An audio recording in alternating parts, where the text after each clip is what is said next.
En la ciudad en la que vivo no hay plazas comerciales, tampoco cines, ni ningún atractivo turístico. Aún así, el ser taxista es uno de los mejores trabajos de por aquí.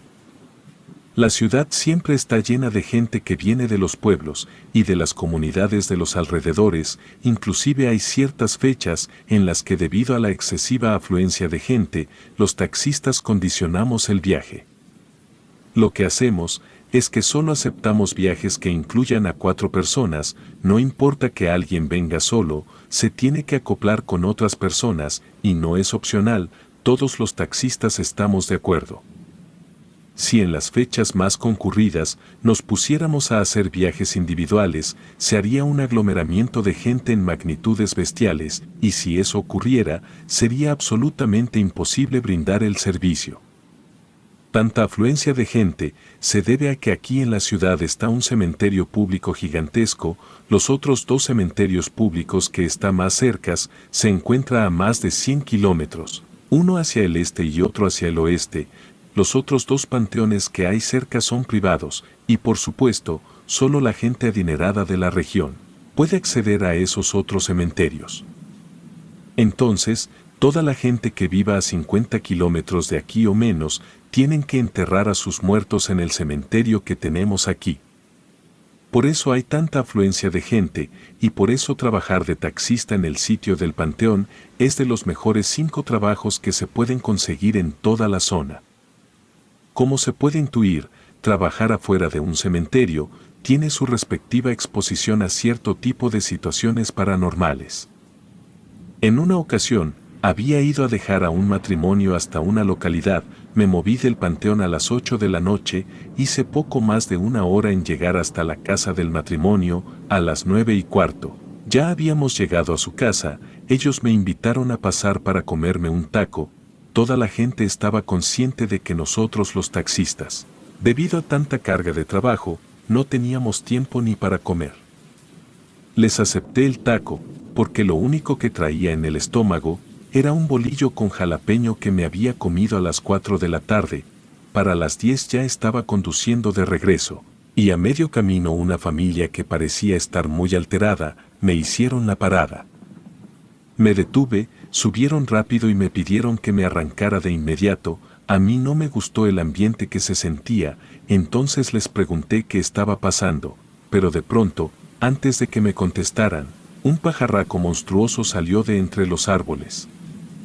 Yo pude ver al ave, porque volteé por el escándalo que estaba haciendo, era de color gris claro y sus alas eran enormes, parecía una criatura huesuda.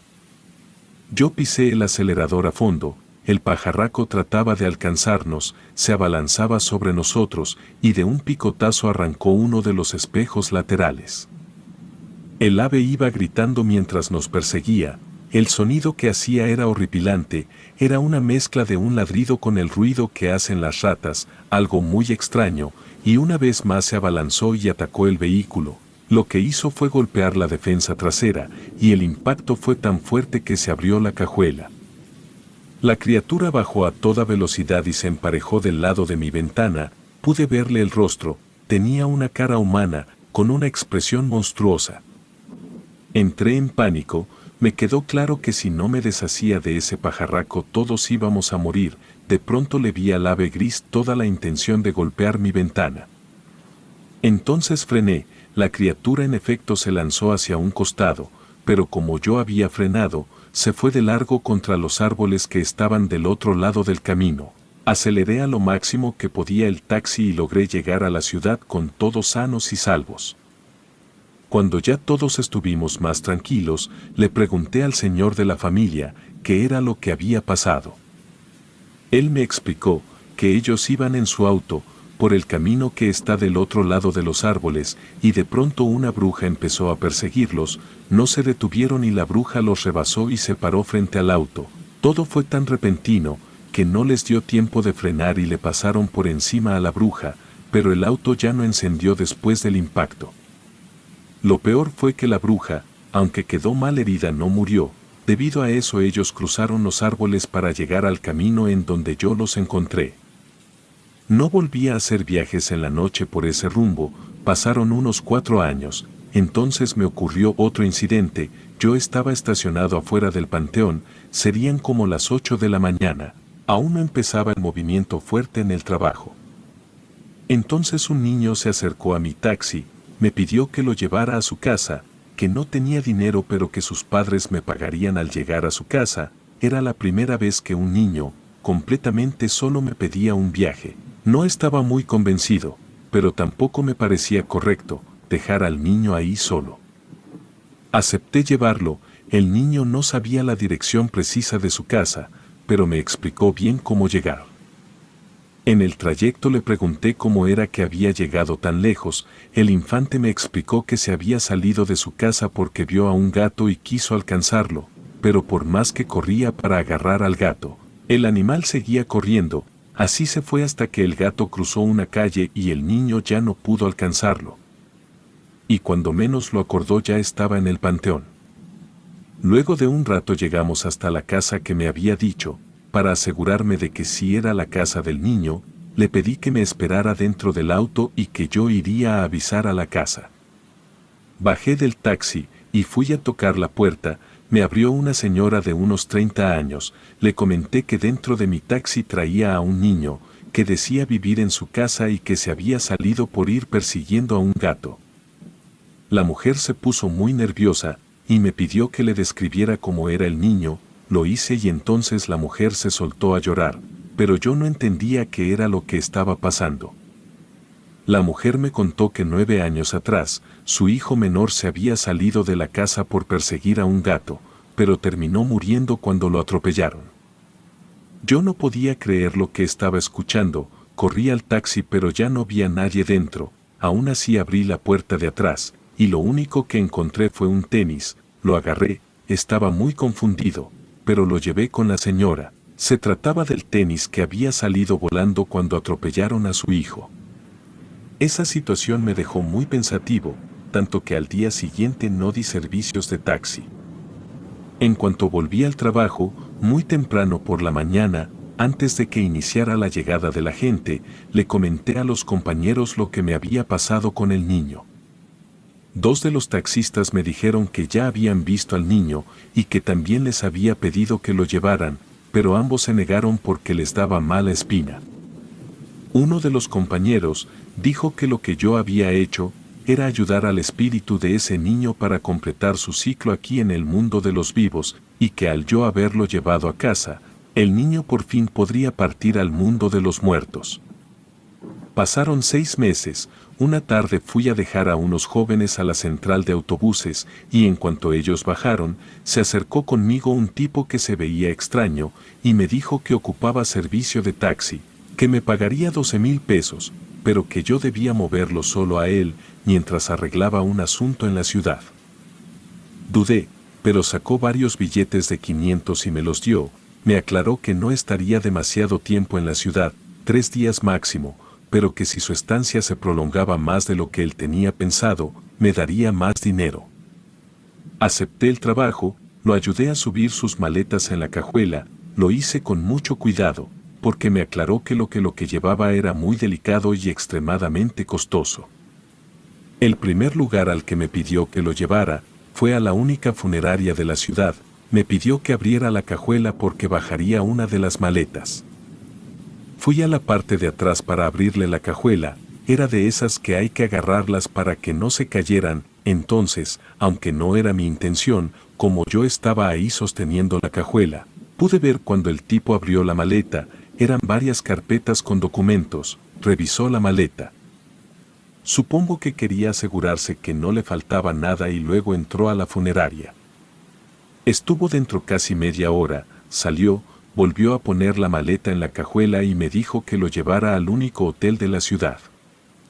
Llegamos, me dijo que no bajaría las maletas, porque solo entraría al hotel a dormir 3 horas, que mientras tanto yo comiera o que hiciera cualquier cosa, mientras no me moviera de ahí y no me alejara del taxi, por cuestión de las maletas que él llevaba en la cajuela. El tipo era sumamente extraño, y su comportamiento no mejoraba mucho mi percepción sobre él. Esos 2 aspectos, sumado a la gran cantidad de dinero que me dio, tras conversar apenas 2 minutos, Me hizo pensar que tal vez podría tratarse de algún narco o alguien del gobierno. A una cuadra del hotel, había un puesto de tacos y fui a comprarme varios. Como traía dinero me pedí 2 de cada uno, y también un jarrito. Después regresé al hotel y comí dentro del taxi. Pasaron las 3 horas, ni un minuto más, y el tipo ya estaba saliendo del hotel, directo hacia el taxi, subió y me dijo que debíamos volver a la funeraria. En lo que conducía, me atreví a preguntarle a qué se dedicaba. El tipo, con una voz muy melancólica, me respondió que trabajaba para una empresa que nunca fue creada y tenía un puesto que era inexistente. Siguió hablando, me dijo que podría decirse que era un supervisor independiente, especializado en funerarias, y que debido a eso se la pasaba viajando durante todo el año sin descanso. Su empleo lo llevaba por todo el país, al mes visitaba al menos 10 ciudades diferentes, y nunca regresaba a una que ya había visitado antes. Me dijo que la paga era demasiado buena, cada funeraria le pagaba entre 6,000 y 10,000 pesos, dependiendo de los servicios que requirieran para sus instalaciones, por lo tanto, al mes lo mínimo que ganaba era de 60,000 pesos, pero eso podía llegar hasta 100,000 pesos. Yo le pregunté si no creía que era peligroso que dijera que ganaba toda esa suma de dinero. Él, aún con una voz melancólica y mirando a través de la ventana, me respondió que no tenía amigos, pareja, tampoco hijos, ni familia de ningún tipo. Lo peor que le podía pasar era que lo mataran. Eso no le daba miedo, la soledad sí. Me pareció una respuesta muy profunda, y mentiría si no confieso que me dejó algo inquieto.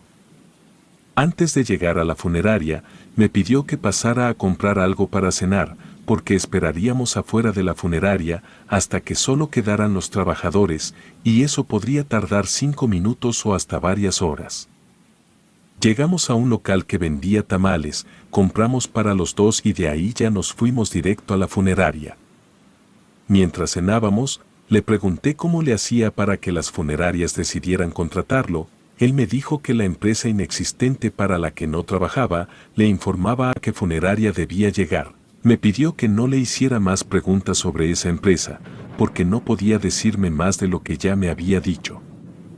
Yo me encontraba muy expectante ante todo lo que ese tipo me estaba diciendo, y aunque realmente no estaba entendiendo mucho de lo que me decía, sabía que había cosas ocultas. Por eso insistí en que me dijera exactamente cuál era su trabajo. Él se quedó en silencio, se terminó el tamal que tenía en la mano, y entonces vimos que de la funeraria salió una familia. El sujeto lo señaló, y me dijo que el anciano al que esa familia estaba velando, no sabía que ya había muerto, que estaba asustado, y que esa noche se iba a manifestar dentro de la funeraria. Yo no entendía de qué me estaba hablando, y me explicó que parte de su trabajo era asegurarse que todas las personas que estaban dentro de la funeraria fueran personas vivas. Cuando había entrado a la funeraria más temprano, cuando bajó la maleta llena de documentos, se dio un paseo rápido por las instalaciones y cuando se asomó al salón en el que esa familia estaba velando a su familiar, notó que entre todos ellos había una persona a la que no podía mirarle el rostro. Intentó moverse para verlo desde otro ángulo, inclusive entró un poco al salón, pero no había manera de ver el rostro de esa persona, y para descartar, se fijó en su sombra y no tenía, además, su silueta no se reflejaba en el vitropiso blanco. Todos parecían ignorar su presencia, como si nadie supiera que esa persona estuviera ahí. Esos detalles le indicaban al sujeto que esa persona no era una persona viva, sino que era una entidad que él denominaba como extraviado. Lo primero que vino a mi mente fue que el tipo era una clase de cazafantasmas, pero antes de hacerle más preguntas, el tipo bajó del auto y me pidió que abriera la cajuela para que pudiera sacar sus herramientas de trabajo. Sacó 2 maletas y me dijo que lo esperara dentro del taxi, que por nada del mundo me fuera a dormir, que podía ser peligroso para mí. También me advirtió que sin importar que viera o escuchara, no me moviera de ahí. Pasó 1 hora, el tipo salió de la funeraria, pero no se acercó al taxi, sacó un teléfono, pues en aquel entonces los celulares nuevos aún no llegaban a la ciudad. y los celulares como los de hoy creo que aún no existían. El tipo estaba hablando con alguien, y a los 20 minutos llegó una camioneta, de ahí se bajó un sacerdote, un niño, y varias personas vestidas con túnicas que daban miedo. El tipo y el sacerdote intercambiaron algunas palabras, yo no alcanzaba a escuchar nada, y cuando terminaron de hablar todos entraron a la funeraria, a la media hora salió el tipo y se quedó ahí cerca. Pasaron otros 40 minutos y entonces salieron los demás, pero la escena era macabra. Al frente venía el sacerdote, detrás de él venían las personas de las túnicas y traían cargando al niño, que desde donde yo estaba, se alcanzaba a notar que ya estaba muerto. Mientras el sacerdote y el tipo hablaban, los encapuchados subieron el cadáver del niño en la cajuela de la camioneta, luego el tipo regresó al taxi, yo estaba asustado por lo que acababa de mirar. Él me dijo que siguiera a la camioneta de cerca, que ellos ya sabían que los íbamos a seguir. Yo no dije nada, tenía un nudo en la garganta, simplemente hice lo que el sujeto me ordenó, la camioneta salió de la ciudad y se adentró en una comunidad a la que yo ya había ido antes, pero pocas veces. Entramos hasta el patio de la pequeña capilla que estaba en la comunidad. Los hombres con las vestimentas intimidantes se bajaron de la camioneta, levantaron una placa de cemento que dejó al descubierto un pozo, y ahí arrojaron al niño. Después de eso, el tipo me dijo que ya podíamos irnos, quería que lo llevara de vuelta al hotel para pasar ahí la noche, también me dijo que yo debía dormir dentro del taxi, en el estacionamiento del hotel, por si en la madrugada surgía alguna emergencia y debía moverse. Hice exactamente lo que me pidió. La madrugada avanzó, iban a ser las 4 de la mañana y yo todavía no lograba cerrar los ojos, estaba muy perturbado por lo que acababa de presenciar, pensé seriamente en irme, pero no lo hice, porque yo necesitaba respuestas, no podía quedarme sin saber qué demonios era exactamente lo que estaba sucediendo. La última vez que miré la hora antes de quedarme dormido eran las 4:15 y a las 6 de la mañana el tipo ya estaba tocando la ventana del taxi para que lo dejara entrar y llevarlo a un lugar. Cuando se subió me dio un café cargado, afirmó saber que yo no había tenido una buena noche. En lo que yo me tomaba el café, me explicó algunas cosas y me pidió que me limitara a escuchar, que no respondería ninguna pregunta y que me diría solo lo necesario, porque él no solía darle explicaciones a nadie, debido al hermetismo de su trabajo, pero como ya había tenido que presenciar algo muy fuerte, haría una excepción conmigo. Primero me dijo que lo que había ocurrido con el niño no era una práctica habitual, pero las cosas dentro de la funeraria se pusieron difíciles y era la única manera de terminar el trabajo. Me explicó que un extraviado no es un fantasma, que no se trata solamente del espíritu del fallecido, sino que se trata de un ser, que se crea con la mezcla de las emociones negativas del muerto, es decir, miedo, enojo, tristeza, etc. Para llegar a ese punto, debían ocurrir una serie de desafortunados sucesos. Primero debía morir una persona que tuviera asuntos pendientes sin resolver. Esa muerte debía ocurrir en circunstancias no naturales y de forma abrupta. Eso ocasionaba que la persona no se diera cuenta que ya no encajaba dentro del plano de los vivos. Cuando un espíritu quedaba en esa especie de limbo, sufría un desprendimiento de emociones, las positivas se manifestaban con sus familiares, pero las negativas formaban, cada emoción, una entidad diferente, y luego esas entidades negativas se fusionaban con el espíritu del fallecido, así se formaba el ser que él llamaba como extraviado. Cuando las entidades negativas que formaban al ser eran muy poderosas podían causar estragos muy grandes, llegando incluso a matar personas, por eso debían ser expulsados del mundo de los vivos. Pero había ocasiones en que la energía de los extraviados era tan oscura y tan densa que no era posible afectarlo, y la única forma para deshacerse del ser era dejándolo encarnar un cuerpo humano y luego matar ese cuerpo. Y eso era lo que había ocurrido con el niño, había sido utilizado como recipiente para el oscuro ser. Yo no podía creer lo que acababa de escuchar, lo peor era que yo no tenía forma de saber si lo que me estaba diciendo ese tipo era verdad o si me estaba ocultando algo. El sujeto me pidió que lo llevara nuevamente a la funeraria para revisar que todo estaba bien y tardó unas 4 horas. Cuando salió dijo que todo estaba en orden, que por favor lo llevara a la central de autobuses y que ya mi trabajo había concluido. Llegamos a la central y antes de bajarse del taxi me dio otros 4,000 pesos, me dijo que de seguro necesitaría tomarme unos días para procesar todo lo que había pasado antes de volver al trabajo. Todo esto que les cuento ocurrió allá por el 2004, han pasado ya casi 20 años, y es la primera vez que me atrevo a contar mi historia, porque siempre me dio miedo la posibilidad de que si yo hablaba, ese tipo o la empresa para la que él trabajaba, enviaran a alguien a silenciarme.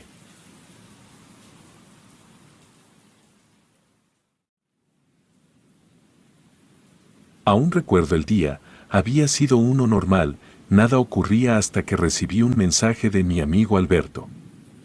El mensaje decía que fuera a su casa y que de paso llevara cerillos, velas, hojas blancas y alcohol. Al principio creí que íbamos a quemar cosas en el patio trasero de su casa, no me fascinaba la idea, pero llevaba un par de horas aburrido y buscaba algo que ver y no encontraba nada. En mi casa no había cerillos, pero tomé un encendedor, arranqué las hojas blancas de mi cuaderno de dibujos y el alcohol lo compré en la farmacia que me quedaba de paso hacia la casa de mi amigo. Cuando llegué con Alberto lo encontré emocionado, me contó que la noche anterior la había pasado con su bruja abuela. Así le decía él, pues la señora presumía siempre que podía, que ella había sido bruja en Veracruz, lo cual nadie le creía. Y me dijo que ella le había contado sobre un ritual curioso que servía para hacer contacto con el otro mundo. El ritual era sencillo según él, primero teníamos que hacer cenizas, algunas plantas, estas le darían forma terrenal al espíritu, un poco de madera, para que pudiera sostenerse en nuestro plano, tela de la ropa o algún objeto, de alguien que ya no estuviera con nosotros para crear el puente, y finalmente la hoja de un libro, eso le daría palabra. Bastante específico para mi gusto, pero no vi mayor problema, pues las plantas eran de su patio, la madera de una silla vieja de su casa, la tela era un pañuelo de uno de sus parientes, y por último las hojas blancas que yo había llevado. Finalmente, todo fue al fuego en una parrilla en el patio trasero, todo con cuidado. Pues no queríamos quemar la casa. Mientras hacíamos cenizas todo aquello, Alberto murmuraba algunas palabras que le había dicho su abuela, no me sonaban a nada, pero no interrumpí. Entre el aroma de las hierbas, el calor de la fogata, aquello era realmente relajante, hasta sentí como que estaba entrando en un trance, cerré los ojos, los volví a abrir, cuando mi amigo me dijo que ya estaba todo listo. Ahora solo tenía que abrir todas las puertas de la casa, eso serviría para invitar a cualquier espíritu que quisiera escuchar. Ya con todo convertido en ceniza, entramos a la casa y fuimos a la sala.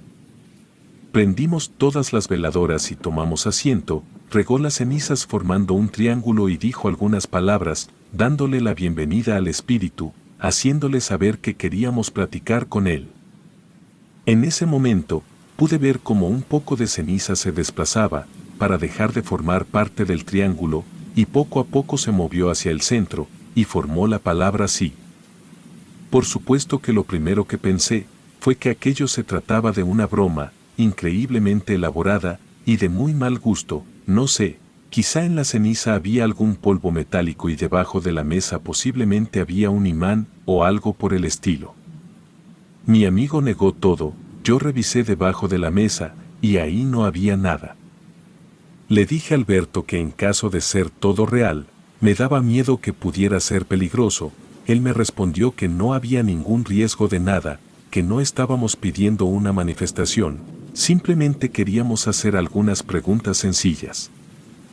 También me aclaró que cualquier cosa que preguntáramos debía poder responderse con una sola palabra, porque su abuela bruja le había dicho que si hacíamos que el espíritu se esforzara para articular más palabras, iría ganando fuerza y entonces sí, las cosas podían ponerse feas de verdad.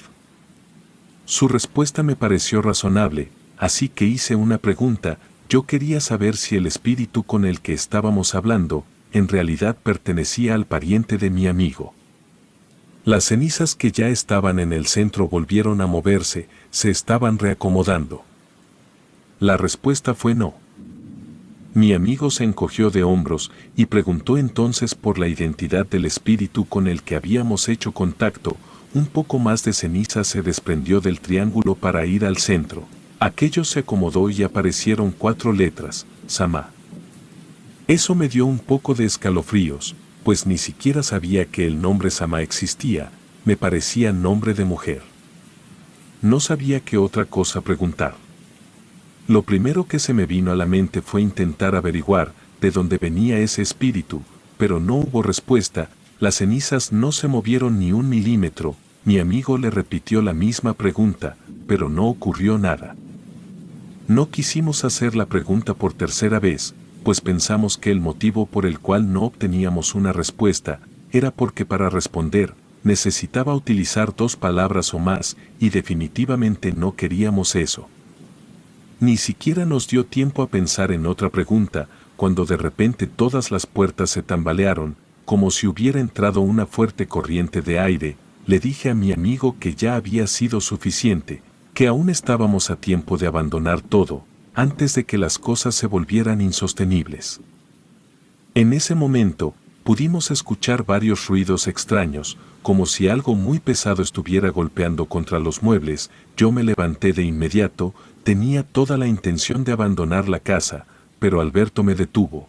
Me dijo que no lo podía dejar solo. Yo le respondí que no tenía pensado permanecer ahí dentro. Así que él podía salir conmigo o quedarse. Los ruidos eran cada vez más fuertes, hasta el suelo empezó a vibrar. Definitivamente ya no estábamos solos.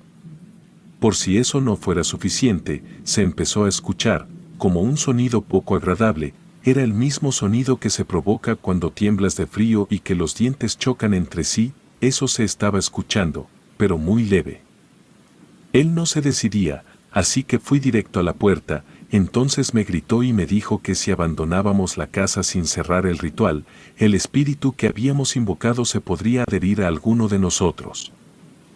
Lo insulté, nos había metido en un problema muy serio, y le dije que hiciera lo que tuviera que hacer, pero que lo hiciera rápido. Miró hacia las cenizas y preguntó si podíamos irnos. Las sillas comenzaron a moverse y la mesa también. Yo me acerqué corriendo para ver la respuesta. Sama dijo que no. La mesa se volteó y tuvimos que alejarnos, para que no nos cayera encima. De pronto la puerta del baño se abrió abruptamente y se golpeó contra la pared. La fuerza fue tal que la perilla salió volando. Caímos en cuenta que al momento que la mesa se había volteado, la ceniza había caído al suelo y se había dispersado. En teoría el ritual había sido interrumpido abruptamente por el espíritu, así que no debería haber consecuencias para nosotros. Nos giramos hacia la puerta, y lo siguiente que ocurrió, no tengo cómo explicarlo. Las ventanas empezaron a reducirse. Es muy complicado de explicarlo, pero lo que estaba ocurriendo es que la pared estaba creciendo, haciendo más pequeñas las ventanas. No tiene ningún sentido, pero así ocurrió. Intentamos abrir la puerta para salir de la casa, pero al momento que toqué la perilla me quemé horrible. Esa cosa estaba ardiendo. Miré mi mano para observar la herida, y mi mano estaba completamente roja. Eso no nos iba a detener, pues teníamos que salir de la casa o estaríamos muertos. Los focos empezaron a parpadear. Alberto corrió al baño por algunas toallas y las utilizó para poder girar la perilla y abrir la puerta, y así fue que pudimos salir. Corrimos hasta la banqueta y ahí nos tiramos. Estábamos exhaustos y muy tensos, llenos de pánico. En menos de media hora llegó la mamá de Alberto, nos encontró ahí afuera y nos preguntó qué estaba pasando. Nosotros le contamos sabiendo que no nos iba a creer. Ella nos pidió mostrarle. Los 3 entramos a la casa y todo estaba completamente en orden, nada movido de su lugar. La mesa estaba tal como cuando habíamos empezado el ritual, las cenizas aún formaban el triángulo, y por supuesto que las ventanas estaban cerradas. Ni mi amigo ni yo entendíamos nada, y la madre de Alberto nos dijo que nos sentáramos, nos sirvió refresco, nos regañó y nos explicó que las plantas que habíamos tomado del patio eran de cierta naturaleza recreativa. Que ella las tenía porque las consumía como parte de un tratamiento que estaba llevando por alguna razón que no recuerdo. Alberto y yo volteamos a vernos realmente descolocados. Entonces mi amigo me dijo que revisara mi mano, la que me había quemado, ya no la tenía roja y no sentía dolor, pero sí tenía la perilla marcada, como si la hubiera estado sujetando por mucho tiempo y con mucha fuerza. Alberto corrió al baño por las toallas, y en ellas también estaba marcada la perilla, las llevó a la mesa y se las mostró a su mamá. Ella se sorprendió, pero no dijo nada y nosotros tampoco retomamos el tema. Al día de hoy no sabemos qué fue lo que en realidad pasó. Por una parte, tiene sentido lo de las plantas, pero eso no explica la marca que yo tenía en mi mano, y tampoco la marca que tenían las toallas.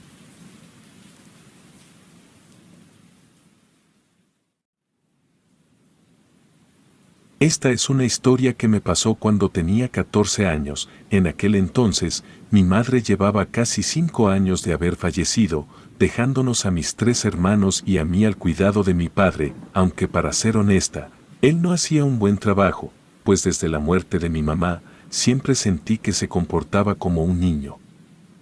Llevando solo dinero a la casa, yo era la que debía encargarme de todo lo demás por el simple hecho de ser la hermana mayor.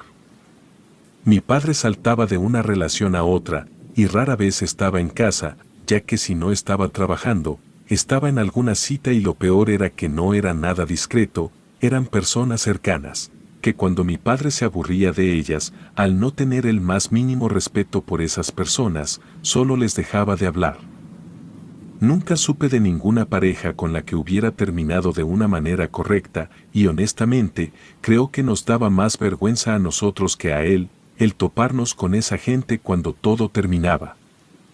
Pero su comportamiento infantil no solo se limitaba a sus relaciones amorosas, sino que también solía tener problemas con todo el mundo, a menudo llegaba ebrio y se peleaba con cualquier persona que viera, y si no había nadie, causaba destrozos a cualquier propiedad, haciendo que tuviera problemas con los vecinos o incluso el casero en turno. Y esto provocaba que nos desalojaran una y otra vez, nunca nos quedábamos más de 3 meses en ningún lado. Fue en una de estas mudanzas que llegamos al edificio donde me ocurrió esta historia. Recuerdo que ninguno de nosotros estaba contento, puesto que habíamos pasado de una casa con una habitación para cada uno, a ese pequeño departamento de 2 habitaciones, y una era para mi padre, así que tocaba compartir con los demás. Pero sabíamos que no había mucho que hacer, puesto que después de pasar casi 5 años mudándonos a cada rato, las opciones cada vez eran menos.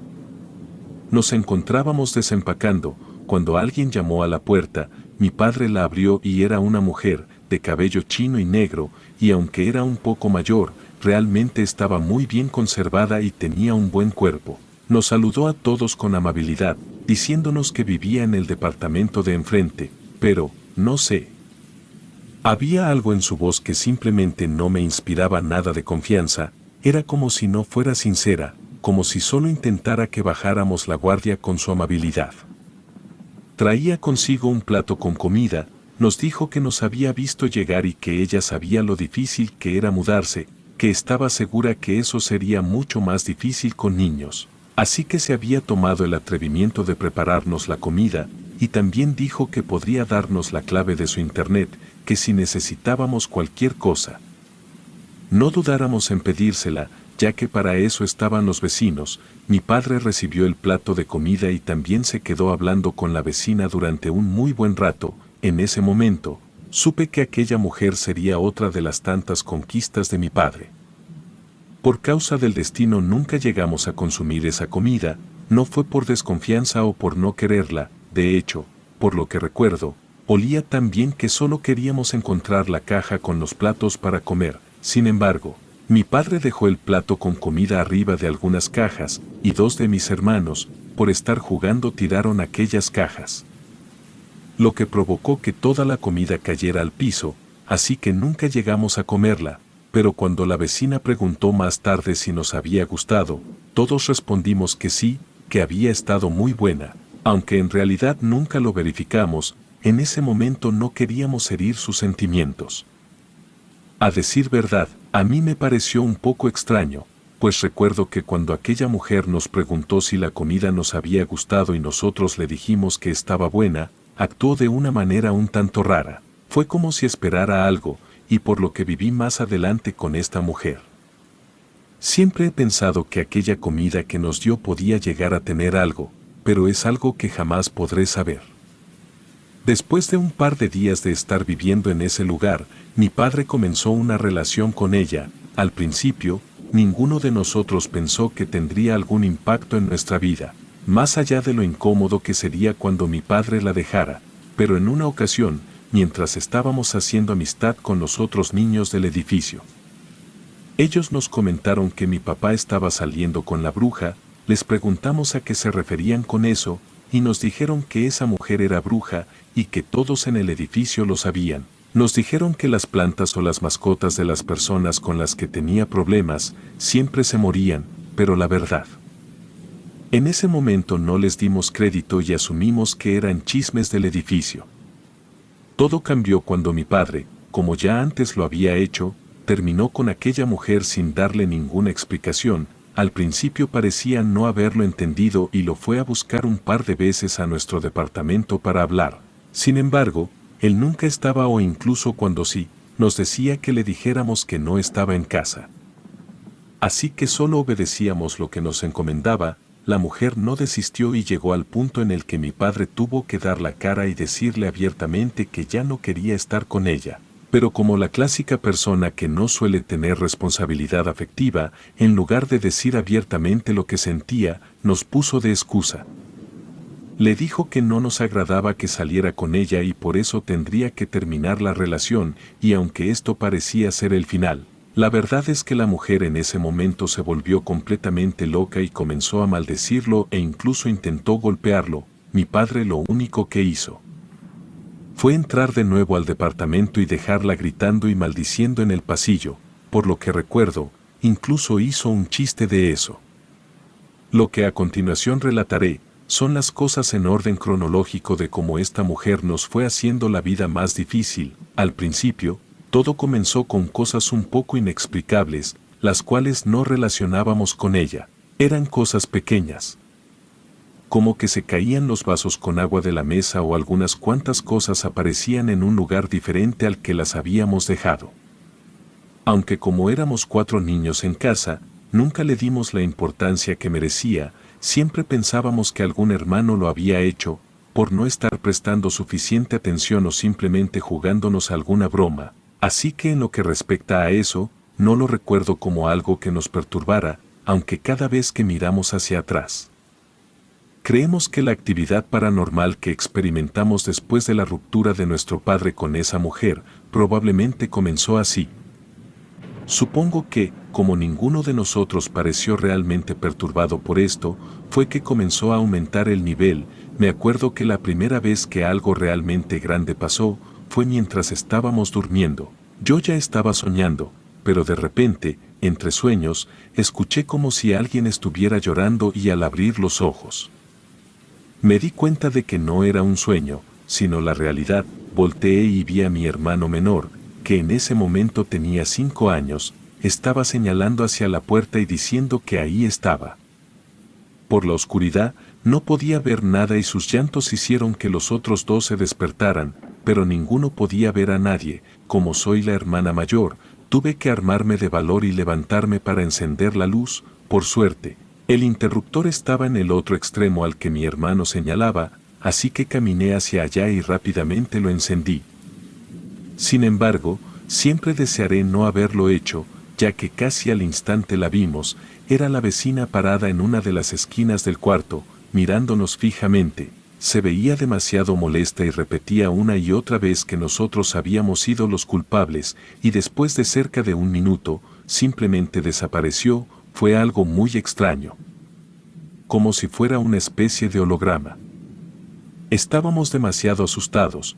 Todos fuimos a decirle a nuestro padre, pero él no nos prestó atención, al contrario, me regañó por estar fomentando esas mentiras a mis hermanos. Un tanto tristes volvimos a nuestra habitación para volver a dormir, pero esta vez estábamos tan asustados que movimos las camas para dormir juntos y afortunadamente, durante el resto de la noche ya no volvimos a experimentar esa presencia que nos asustó tanto. A pesar de que esa noche ya no volvimos a experimentar eso, la verdad es que a partir de ese día, la actividad paranormal comenzó a ser aún más fuerte. A veces salíamos solo unos segundos de la habitación y al regresar, todo estaba desordenado, no solo papeles o basura tirada, sino que muy a menudo los muebles estaban volteados y las camas deshechas. Lo extraño era que no se escuchaba ningún sonido en particular, solo de un momento a otro, todo se salía de su lugar y se desordenaba. No tengo ninguna otra manera de explicarlo. Además, todos comenzamos a tener muchísimas pesadillas, todas relacionadas con esa mujer. En los sueños, siempre nos decía cosas muy horribles, como que nuestra mamá estaba en el infierno y que nosotros también terminaríamos ahí, si nos interponíamos entre nuestro padre y ella. Ninguno de nosotros sabíamos qué hacer, pues la persona que nos debía de creer, no lo hacía. Recuerdo una vez que alguien tocó la puerta, mientras estábamos solos mis hermanos y yo, y mi hermano que tenía 9 años, corrió a abrir sin revisar quién era y para nuestra sorpresa, era esa mujer. Mi hermano se asustó mucho, así que casi inmediatamente salí y le pregunté qué quería. Ella sonrió y actuó de manera bastante amable, diciendo que solo quería hacer las paces. Tenía una gran caja de pizza en sus manos y nos la ofreció, diciendo que la había comprado para nosotros.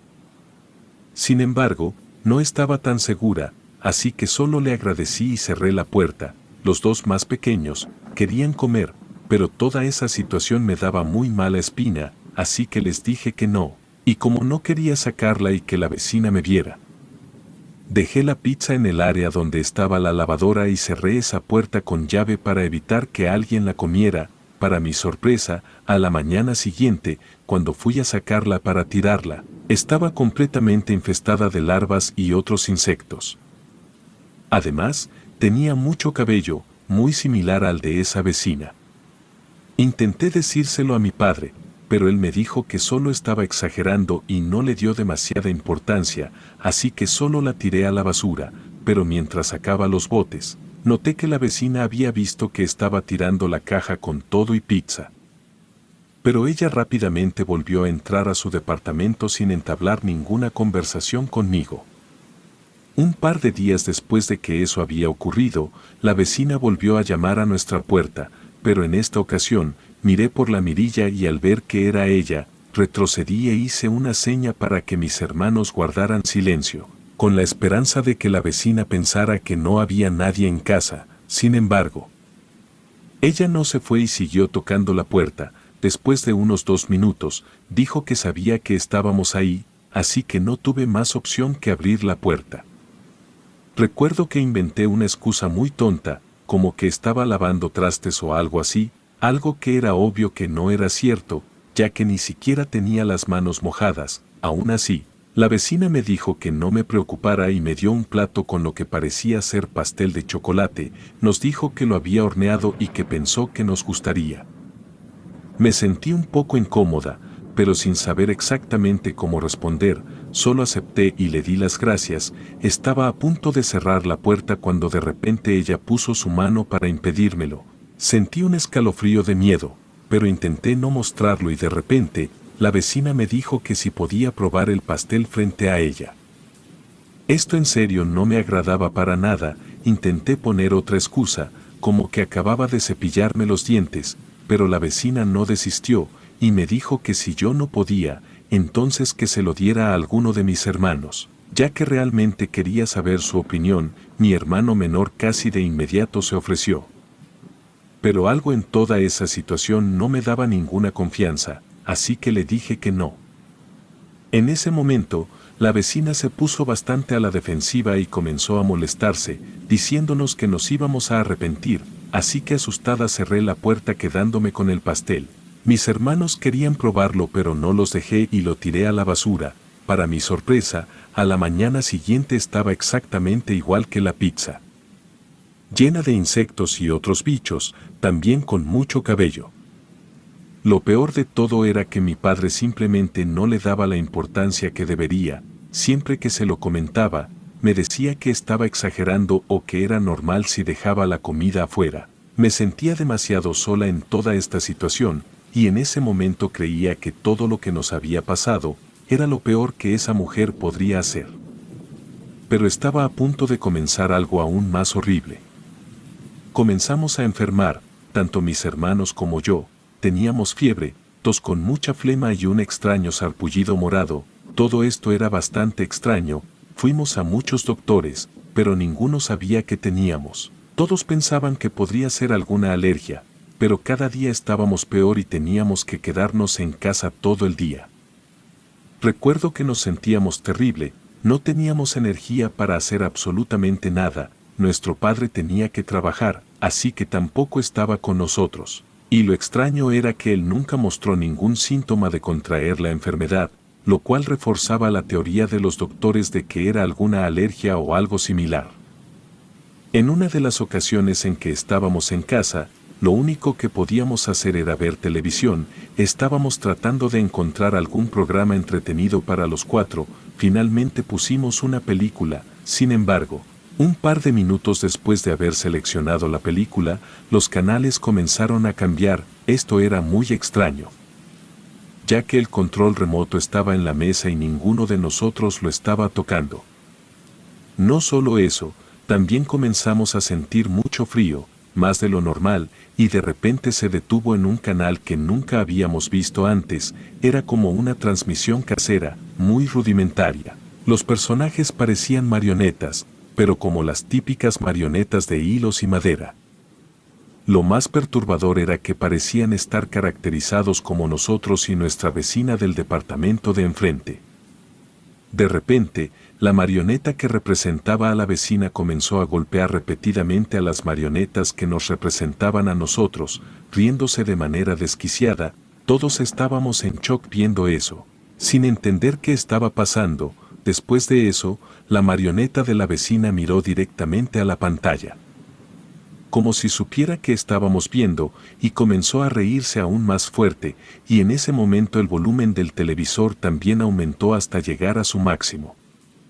Intenté tomar el control remoto para apagar la televisión, pero no lograba hacer que funcionara. Incluso cuando la desconecté, la imagen de la marioneta riendo siguió durante casi 2 minutos más, antes de que finalmente se apagara. Ninguno de nosotros se atrevió a encender la televisión ese día. Todos nos fuimos a nuestro cuarto asustados, y a la mañana siguiente, la situación se complicó aún más para mi hermano menor. Esa enfermedad comenzó a afectarlo mucho más que a los demás.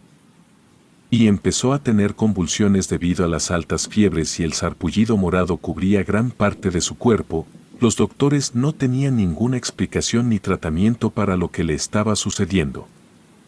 En esos días, nuestra abuela materna nos visitó y al ver que todos sus nietos estaban enfermos, se alarmó y desesperó. Le contamos todo lo que había estado ocurriendo con la vecina y como creíamos que ella nos había causado este mal. Mi abuela, preocupada, decidió sacarnos a todos del departamento y llevarnos a su casa. Aunque no mejoramos de inmediato, vimos una gran mejoría una vez que salimos de ese lugar. Las fiebres disminuyeron y los escalofríos cesaron. Nuestra abuela materna decidió llevarnos con una señora que hacía limpias, para que nos ayudara a deshacernos de lo que fuera que nos estuviera afectando. La mujer nos explicó que alguien nos había maldecido, para que muriéramos, y nos ayudó a liberarnos de esa maldición, asegurándonos que se devolvería a quien nos la había lanzado. Recuerdo claramente cómo el sarpullido empezó a desaparecer de nuestra piel, casi como por arte de magia, y cómo nos sentimos más saludables después de la limpia. Nuestro abuelo materno propuso que nos quedáramos a vivir con ellos, indignado de que nuestra situación hubiera llegado a ese punto por la negligencia de nuestro padre. Y para sorpresa de nadie, nuestro padre aceptó de inmediato. Pero cuando fuimos al departamento por nuestras cosas, nos dimos cuenta de algo. Habían pasado cerca de 2 semanas y encontramos un velorio justo enfrente. Nos enteramos de que la mujer había contraído una enfermedad grave y había fallecido en cuestión de días, y aunque nadie pudo explicarlo, para mí está claro que el mal que nos deseó se le devolvió y no pudo resistirlo. Actualmente, mis hermanos y yo llevamos vidas normales y felices, y estoy agradecida de no haber vuelto a experimentar algo así.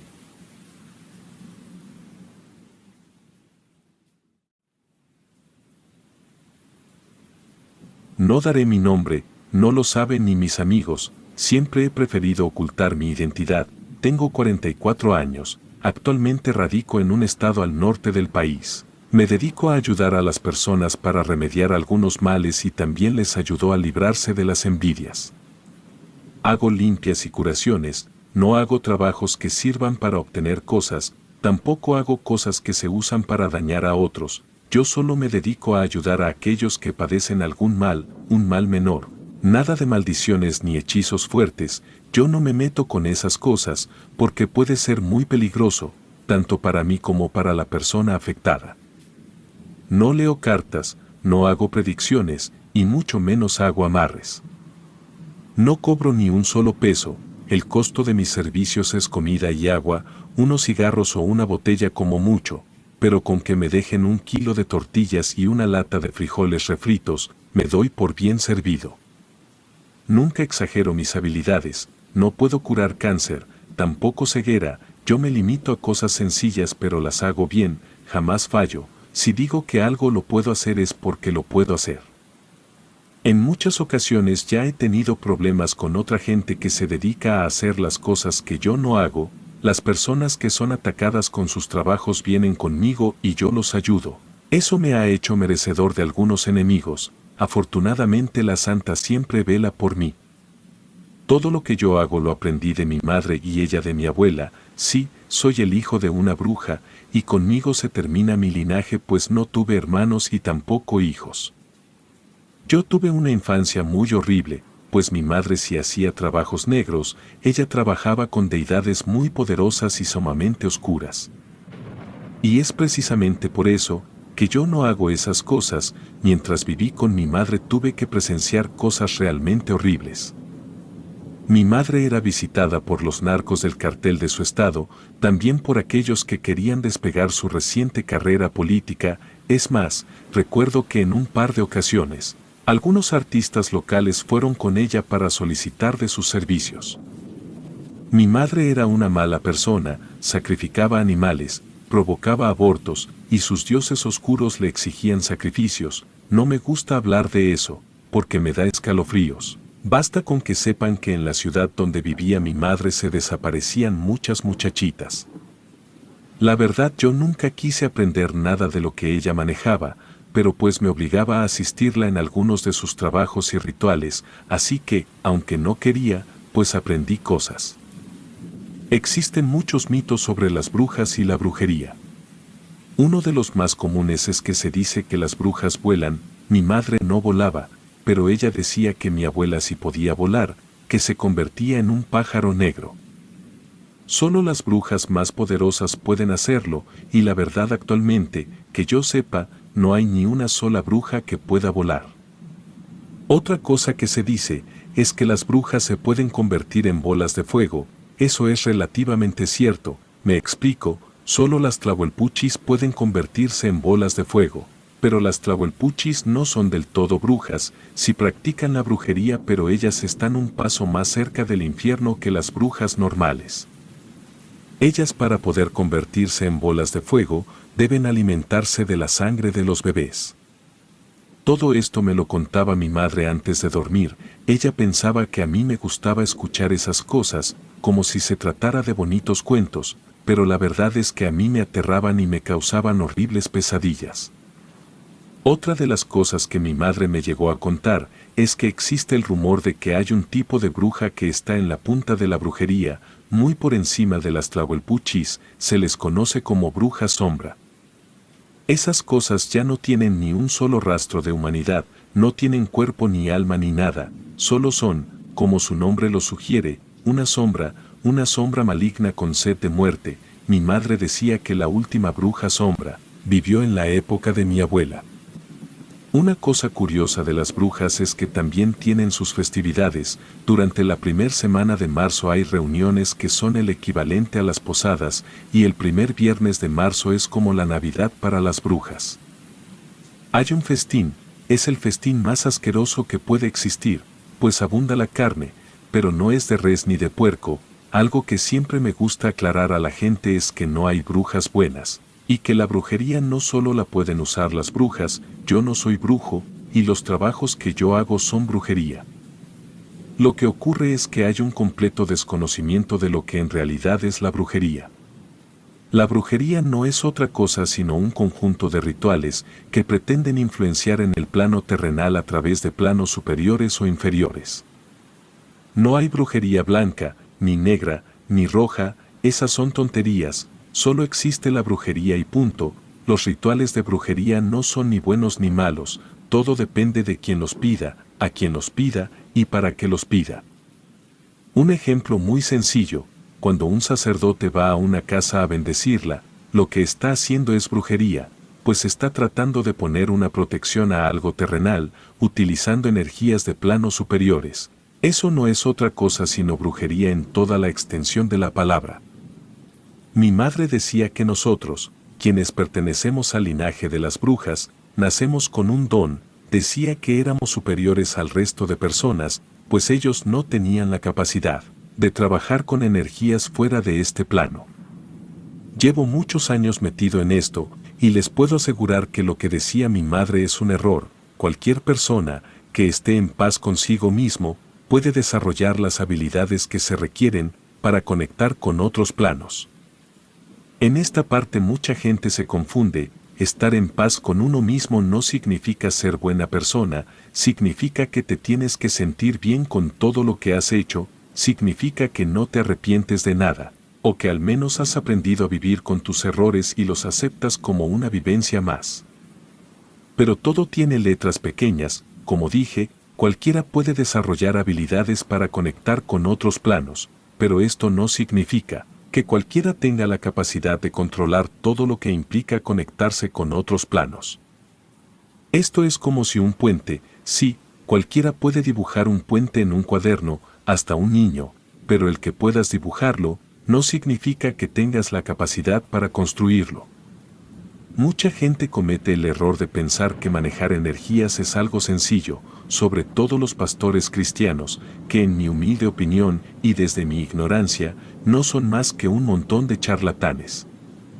El problema con los pastores es que han matado personas mientras intentan practicar un exorcismo. Tener fe no es suficiente, hay que saber usarla.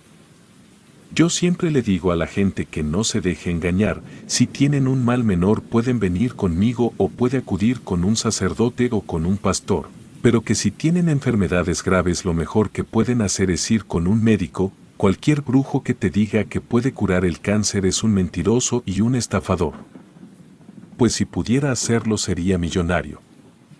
Otra cosa que mucha gente viene a pedirme y que siempre me niego, es que les diga su futuro. En la brujería no existe ningún ritual que permita ver el futuro, y eso me lo dijo mi madre. Por eso me niego, porque no se puede hacer.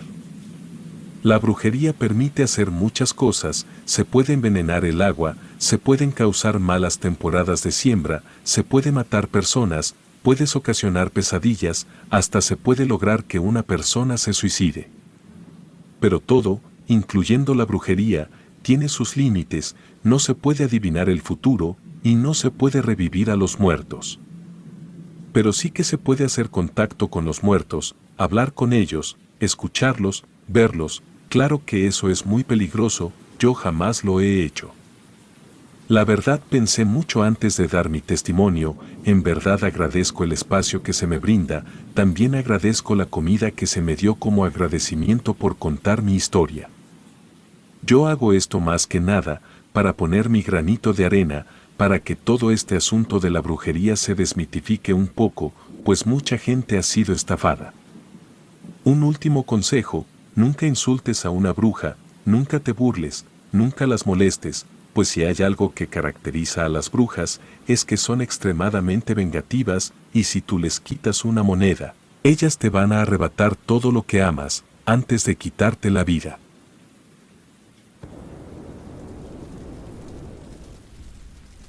Relatos escritos y adaptados por Ramiro Contreras.